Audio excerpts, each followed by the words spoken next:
நமது இந்தியா பல கலாச்சாரங்களின் நாடு. மேற்கு வங்காளமும் தமிழ்நாடும் இந்தியாவின் பாரம்பரியமும் கலாச்சாரமும் நிறைந்த மாநிலங்களாகும். இவ்விரு மாநிலங்களின் உணவு பழக்கங்களும் தனித்துவமானவை.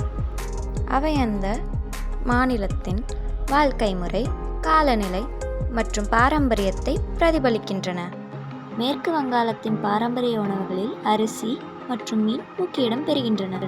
அங்கு மக்கள் தினசரி உணவில் மீன் அதிகமாக பயன்படுத்துகின்றார்கள். கடுகு எண்ணெய் மற்றும் அதிக மசாலாக்களை பயன்படுத்துவதால் அங்குள்ள உணவுகளுக்கு தனித்துவமான சுவை கிடைக்கின்றது. மேற்கு வங்காள மக்கள் இனிப்பை மிகவும் விரும்புகின்றார்கள். ரசகுல்லா, சந்தேஷ், மிஷ்டி தோய் போன்ற இனிப்புகள் உலக புகழ்பெற்றவையாகும். பண்டிகை காலங்களில் பீத்தே போன்ற பாரம்பரிய இனிப்புகள் தயாரிக்கப்படுகின்றன. தமிழ்நாட்டு பாரம்பரிய உணவுகளில் அரிசி, பருப்பு மற்றும் காய்கறிகளை அடிப்படையாக கொண்டவை. தமிழ்நாடு சைவ உணவுகளுக்கு மிகவும் பிரபலமானது. இட்லி, தோசை, சாம்பார், பொங்கல் போன்ற உணவுகள் தமிழர்களின் அன்றாட வாழ்க்கையில் முக்கிய இடம் பெறுகிறது. தமிழ்நாட்டு உணவுகளில் தேங்காய், கருவேப்பிலை மற்றும் உணவுகள் காரமாகவும் சுவையாகவும் இருக்கும். மேலும் வாழை இலையில் உணவு பரிமாறுவது தமிழர் பாரம்பரியத்தின் ஒரு முக்கிய அம்சமாகும். பாயாசம் மற்றும் மைசூர் பாக் போன்ற இனிப்புகள் மிகவும் பிரபலமானவை. பொங்கல் திருவிழாவில் சர்க்கரை பொங்கல் மிகவும் சிறப்பாக தயாரிக்கப்படுகிறது. மேற்கு வங்காள உணவுகள் இனிப்பு சுவையும் மீன் உணவுகளாக பிரபலமானவை. அதே நேரத்தில் தமிழ்நாட்டு உணவுகள் காரசாரமான சுவையும் ஆரோக்கியமான சமையல் முறையும் கொண்டதாக அறியப்படுகிறது. இவ்விரு மாநிலங்களின் உணவுகளும் இந்தியாவின் பல்வகை மையையும் பாரம்பரிய செழிப்பை வெளிப்படுத்துகின்றன. மக்கள் தங்கள் கலாச்சாரத்தையும் அன்பையும் உணவின் மூலம் வெளிப்படுத்துகின்றனர். எனவே மேற்கு வங்காளம், தமிழ்நாடும் இந்தியாவின் உணவு கலாச்சாரத்தில் முக்கியமான இடத்தை பெற்றுள்ளன. அரிசியை முக்கிய உணவாக கொண்ட தமிழ்நாடு தேங்காய் எண்ணெய் அல்லது நல்லெண்ணெயை சமைப்பதற்கு அதிகம் பயன்படுத்துகிறார்.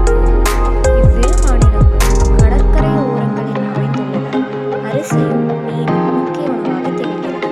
ஆனால் சமைக்கும் முறையும் சுவையும் பெரும் வித்தியாசம் உள்ளது. தமிழ்நாட்டு உணவுகள் மிகவும் காரசாரமாக இருக்கும்.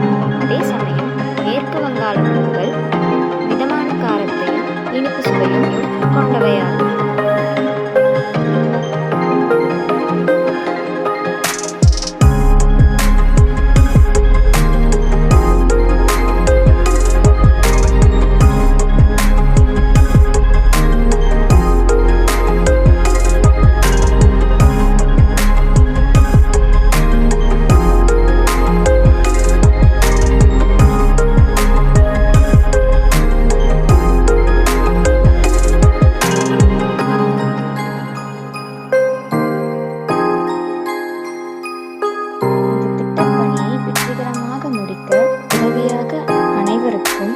என் மனமார்ந்த நன்றியை தெரிவித்துக் கொள்கிறேன்.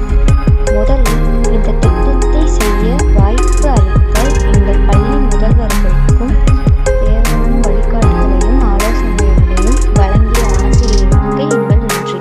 பயணிய நேரத்தில் முடிக்கவும் எனக்கு ஆதரவும் ஊக்கமும் அளித்த என் பெற்றோர்களுக்கும் நண்பர்களுக்கும் நன்றி தெரிவித்துக் கொள்கிறேன். அவர்களின் உதவியும் ஊக்கமும் இல்லாமல் இந்த திட்டத்தை சிறப்பாக நிறைவு செய்ய முடியாது. அனைவருக்கும் மீண்டும் என் இதயம் கனிந்த நன்றிகள். இந்த திட்டத்தின் மூலம் இவ்விரு மாநிலங்களின் உணவு கலாச்சாரங்களையும் இந்தியாவின் கலாச்சாரங்களையும் பற்றி கற்றுக்கொண்டுள்ளேன். இந்த வாய்ப்பை கொடுத்த ஆசிரியைக்கு நன்றி.